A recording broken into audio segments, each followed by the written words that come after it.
नमस्कार. तुमचं नाव आणि पत्ता सांगा. अंबादास दशरथ नवघरे, राहणार वस्सा, तालुका जिंतूर, जिल्हा परभणी. बरं, तर आता इथं आपलं पूर्ण किती क्षेत्र आहे? 2 एकर आहे. 2 एकर आहे. 2 एकर मध्ये कोणकोणती पिकं लावलेत आपण? याच्यामध्ये आहे भेंडी, काकडी, मिरची, चवळी, दोडका, कारले, वाल, वांगी, थोडीफार गोबी आहे, 2-4 गोबी. बरं, तर या सर्व पिकाची त्यांनी ते लागवड केलेली आहे. तर यासाठी तुम्ही कोणत्या टेक्नॉलॉजीचा वापर केलाय? यासाठी 1 एकर साठी एसीटी वैदिक पूर्ण एसटी वैदिक 100% 100% वापरलं. तर काय काय बेसल डोस भरला होता तुम्ही त्यामध्ये?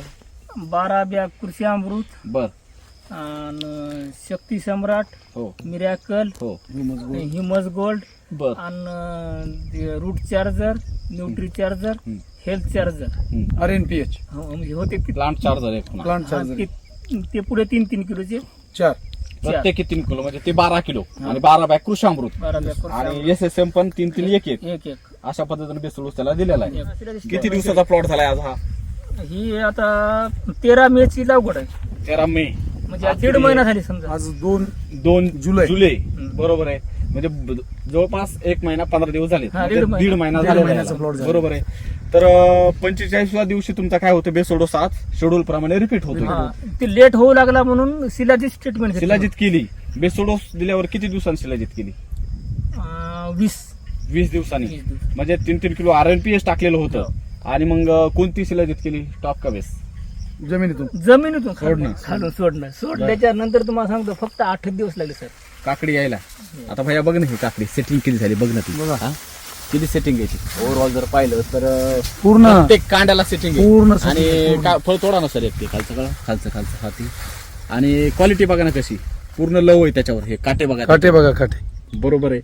म्हणजे एकंदरीत ही काकडी आहे ती पूर्ण कशी आता एकदम क्रंचीनेस आहे. Crunchiness. आता हे क्रंचीनेस कशामुळे आला? म्हणजे आपला तो मुद्दा राहिला होता की ही जी काकडी मागे पडली होती, हा. मग ही लेवलला आणण्यासाठी तुम्ही त्याला शिलाजीत केली. शिलाजीत. मग शिलाजीत RNPH करायची काकडीला, तर मग सगळ्यालाच करून दिली. सगळ्याच करून टाकलं. बरोबर आहे. मग अशा पद्धतीने आज काकडी पण त्यांच्या लेवलला लेवलला. बरं. पांढरी बघा हे बघा.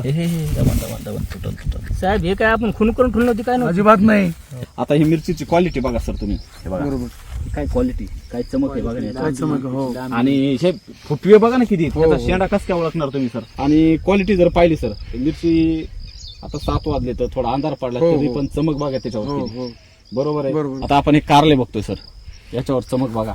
आता याची क्वालिटी बघा. काय आहे ते? हे बघा ना, हे काय हे बघा, काटेरी पूर्ण काटेरी.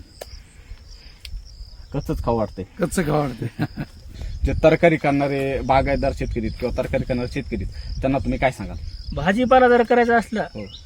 आणि एसीटी वैदिक वर जर करायचा असला तर कोणालाही विचारायची गरज नाही, काही नाही. रामसराचे व्हिडिओ पाहायचे, बरोबर. त्यांना फॉलो करायचं हो, आणि 100% त्याचा वापर करायचा. 100% ताकदीनं. शेजारला विचारायची गरज नाही, दुकानदाराला विचारायची गरज नाही, कोणाला गरज नाही. बरोबर. बरोबर, एकदम बरोबर. बस ग्रुपला ऍड राहा, आणि मार्गदर्शन घ्या मार्गदर्शन आणि घ्या, वापरा. आणि 100% वापरा. पहिला प्रयोग असेल, कारण सगळ्या एवढा प्रकारचा भाजीपाला एका ठिकाणी. शेतकऱ्यांनी केलं. आणि बरोबर. काकडी जी मागं पडली होती ती आमच्या बंधूंना ओढून पुढे घेतली. बरोबर. आणि आज आपण त्याचं बघतोय. ही झाली काकडी. बघा मित्रांनो, याचं पान बघा, याची सेटिंग बघा, याची क्वालिटी बघा. याच्यावरूनच असं लक्षात येते आपल्याला की जे लोक म्हणतायत की बगर केमिकलची शेती होऊ शकत नाही, बरोबर आहे. त्यांच्यासाठी हे चपराक आहे. बरोबर आहे. या वस्त्याला या, आमच्या अंबादासरावजी नवघरे यांच्या शेतात या, त्यांना संपर्क करा आणि स्वतः डोळ्यानं पहा. पाणी सुद्धा अमृत जल शिवाय दुसरं वापरत नाही. अमृत जल सर, प्रत्येक फवारणी, प्रत्येक फवारणी, प्रत्येक ड्रिंचिंगला ड्रिंचिंगला अमृत जल. 100% अमृत जल तुम्हाला खुले पुढे दाखवतो माझ्या खुले पुढे. त्याच्याशिवाय काहीच नाही. काहीच नाही, नाही, काहीच नाही. जे आहे ते आपलं एक निष्ठ त्याच्यामुळेच राहते. हे. एक निष्ठ एवढी आहे आपलं. चाकाकी जे आली ना मिरचीला, हम्म. ही त्याचीच किमया आहे. येस. तुम्ही राम सर काय म्हणतात की जे काही केमिकल आहे, तर केमिकल तुमची माती तर खराब झाली आहे, हा. परंतु पाणी खराब झालं त्याच्यापेक्षा. जे आपण पाणी देतोय तर पूर्ण क्षारपड पाणी, आणि एवढं खराब पाणी देतोय म्हणून पिकं एवढे जे टॉक्झिसिटी येते पिकामध्ये, व्हायरस येतोय, हे पण त्याच्या मागचं कारण आहे. आणि आज मला तरी वाटतं हे जे तुमच्या पिकावर कुठं व्हायरस नाहीये, तर अमृत जलचा याच्यामध्ये 75% वाटा आहे. मोठा आहे. चालेल, धन्यवाद. धन्यवाद.